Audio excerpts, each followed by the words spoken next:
Today, I will first introduce you. You are a practitioner Reconnective Healing in Belgium. You're French speaking, if I'm right. Yes, and you are a family doctor. We met 2 years ago in Stockholm. Was it right? Yes, Where yes. you were doing the Catalyst program of the Reconnection. Exactly. That's where we had the chance to meet for the first time. Right, I remember clearly. A lot of things changed, I think, since So then. much, so much. For me, it was, as you start, I will jump directly on it, but for me, it was really a life-changing experience that weekend in Stockholm. I was so afraid to go because I was not sure I would manage with my health on the energy level, but also with my sensitivity to the waves, so the electromagnetic fields. But the reconnective healing frequency like brought me so much during that weekend and lifted me up that like I was able to attend and to do it.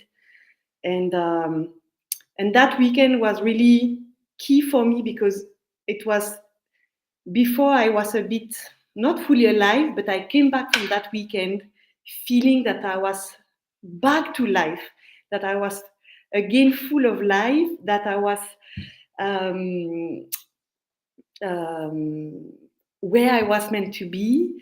And I was in this deep joy and gratitude to find myself back in a way. So just to say, this weekend where I met you was one of these key moments in my life journey that I will never forget. Yes, it was beautiful. So, yes, tell me a bit about your journey since then and So yeah, for me since then, because then that weekend was really for me to open that door of being autonomous with the reconnective healing, and I could really do some self healing, some self reconnective healing session on myself, and so my healing journey like even went faster, and I was able to progress on all aspects of my life, physically with my health struggle, but also on deeper level. Like I was always someone a bit joyous and with a good morale, I would say, mindset or morale. yes, But it yes. was mostly if I had some external stimuli, then I would be in the joy. And but if I was trying to do some meditation, following the teaching of Tish Nathan, for instance, Mhm. saying like you breathe in and you feel the inner joy. For me, before this, I could not feel this inner joy, but my journey with reconnective healing really brought me this connection back to that inner joy that is always there, always available. And even if I'm alone, even if I don't have any joyful event or person around me, I can access this joy anytime. I know it in my heart, and this is this is one of the most beautiful gifts, I would say. Yeah. So, But are you a practitioner now? Are you? yes, so I'm a practitioner of reconnective healing and of the personal reconnection. And I'm also a GLST member, which is a global leadership support team. So I went a bit further on that journey with the frequency of reconnective healing and the teaching. Yes. So it is very. Do you combine it with your practice as a doctor?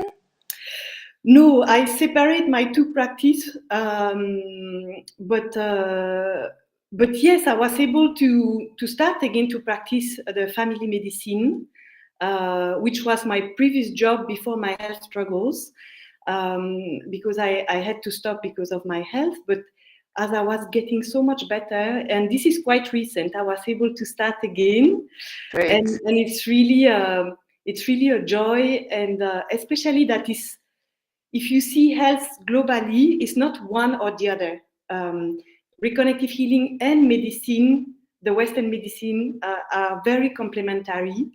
and they can really, they are complementary. So it's not one or the other. So I'm happy to have these both sides inside of me. Yes, beautiful. And so, would you say that you discovered like some spirituality with this, or Yes, totally. For me, I think the two key words of this journey is spirituality and love. And spirituality, if I develop this a bit, is that we are all spiritual beings, and of course, you are a spiritual being. I am. But before my struggles, I was a bit disconnected with that aspect of me. It was not an important part in my life, and I was just living like a quite rational life, a bit with lots of expectation of a perfect life, of a perfect Fanny. And then I crashed. I crashed very deeply in this very severe burnout, psychotrauma, and this electromagnetic hypersensitivity. And then I was so deep in this burnout without really no energy in my body that like I had some trouble to focus. Even watching TV was too hard for my brain to follow up. Just to say how tired and exhausted physically I was, which means that my brain was slower than usual. Normally, in the past, I had a very strong mind that was always thinking, very rational, up, up, up. And because it was a bit off because of the exhaustion, my mind was not so much in the way for all the other experience that life could bring. oh, So I had spontaneous um, life experience with spirituality that it was, I could not deny that there is something, there is this universe. We can call it the universe, we can call it love, we can call it God, but there is this consciousness that is loving and alive and in everything. And so I opened up my eyes to the invisible part of this world that is as important as what we see, touch with our five senses. So I would say that it came to me naturally in that period where my brain and my rationality could not control everything. And so I reconnected with this spirituality and this part of me, and it's really a key, a very pillar in my life and in my healing journey. But since the beginning, even before I connected with reconnective healing, but it's even this spirituality and this that brought me to reconnective healing. And reconnective healing is not only an energetic approach or practice. It's really also, there is really a spiritual aspect of it, and the spiritual growth that goes with it. But yes, like I I discovered reconnective healing through a very deep spiritual message, through a dream, you know. So really? So tell me, yeah. how, what do you mean? You had a dream So and yeah, so I mean that like it was very a dark period of my journey, on my healing journey. You know, you have ups and downs, and at that period I felt that all my small stability or a bit back to health or balance in my life was again totally scattered in many pieces, and that I was back to zero. And I was a bit in a period where I didn't have so much hope or confidence in life anymore. Like I mhm, had sometimes the impression that life was against me. mhm. Uh, and uh, and then I had this very deep dream um, that it really impregnated me. So in the morning, I knew it was a very deep message for me to how to go. It was there were this man healing people just with his hand without touching, and there were a crowd of people in front of him, and I was in the back at the end of the crowd, and I was me. I want to heal of, especially of this magnetic hypersensitivity, because waves and cell phones, masts are everywhere, and it's very a handicap in this technology society.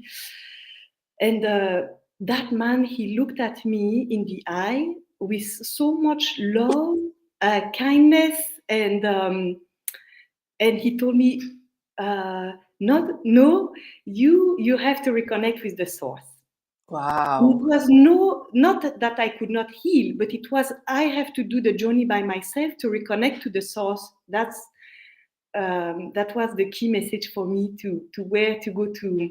Wow. I'm really touched by your story. It feels so. No, it was deep, very deeply deep. I totally understand. Even me, I'm touched by it, and I feel blessed that I was helped. By myself. I'm not alone. Yes, I recognize this thing, that you you get signs, but you don't always recognize this. But then the signs are getting this big that you no longer can ignore your like spirituality. And this is what I, in my experience, had too. Yeah. So Yeah. So, so in short, it's from that dream that like. But at first, I didn't know how to do this, like how to reconnect to the source. So I journeyed a bit with this, but like talking with other energetic person that I seek for my health, like they said, but there is Eric Pearl that wrote a book, The Reconnection, that is about to reconnect with the source, and I was like, wow. And when I read the book, it was really like love at first sight. Like I felt it was right. Like it was exactly what I was looking for yes. myself, but also for my career, for my evolution. And of course, like everybody, I had some doubt at the beginning, and you are like, is it real? Like, but then like I'm so happy I dared to jump in it and to see for myself, and then to realize, no, this is so beautiful. And maybe this will lead me to the second keyword, that is love, um, because I would say, and I think spirituality and love, we could even mix them, or maybe it is the same, but Well, uh, I would say that love is also a big pillar in my healing journey. And the love that I have for myself, that grew up on my journey of healing, but also the love for life, but also the love of my loved one. And but then also reconnective healing is actually very simple, super simple, and at the same super powerful. But if we want to look at it in a simple way, it's just to say that it's love. And is this love, this intelligent love that knows what we need at which moment to help us to grow in this love. And just to say that, like, it's even a little girl of 6 years old that really brought this into words to me, even though I knew it was this in my heart. But I made her discover reconnective healing for a few minutes in a well-being fair, and I could see that she was going through a beautiful experience. And I asked her, "How is it for you? What's happening? What do you feel?" And she looked at me with her big eyes, full of sparkles, and she said, "I feel love." And I yeah. was blown away. It's as simple as this. That little girl knew exactly what I was doing. I'm not doing anything. I'm not doing a technique or something particular. It's just to connect with this love that I am, that she is, that we are, love that is everywhere. So, yes, love is everything. This is beautiful. Yeah, yes. So how would you what is the message that you want to bring? What is your message? The message is to just have a bit this fighting spirit of continuing, even though we have some challenges and some hard times. To even though sometimes we feel that there is no hope or something, but to just continue to go forward in a way, and because things will change, nothing is permanent, and to open our heart to this to this love that can help us. And for me, it has been such a beautiful journey. Like, I struggled a lot. It has been some of the hardest year of my life. But looking back now, where I am and who I am today, in the end, I'm super happy I went through all of this hardship. Um, Even though maybe suffering or the hardship is not necessary to arrive where I am today, but that was my own journey. But I feel very grateful of this journey, because it brought lots of pearls of wisdom, of joy, and a deeper connection with myself and love. And it's a whole. It's not only reconnective healing, but it's true that like reconnective healing has been a big part of it, and and a big return to home, I would say, in the sense that like it was probably already there, but a door was open to me, and I just stepped in it. Even though, as I said, I went through some doubts, but I was like, what could I lose? Let's try it and then Let's see. try. Yeah, let's experience. Yes. Beautiful. Thank you, Fanny. Thank you so much for your talk. It's really inspiring to hear you talking. Thank you. Thank you. I was very happy to be invited in your potato podcast. See you It- soon. it's Bye. a pleasure. Bye bye.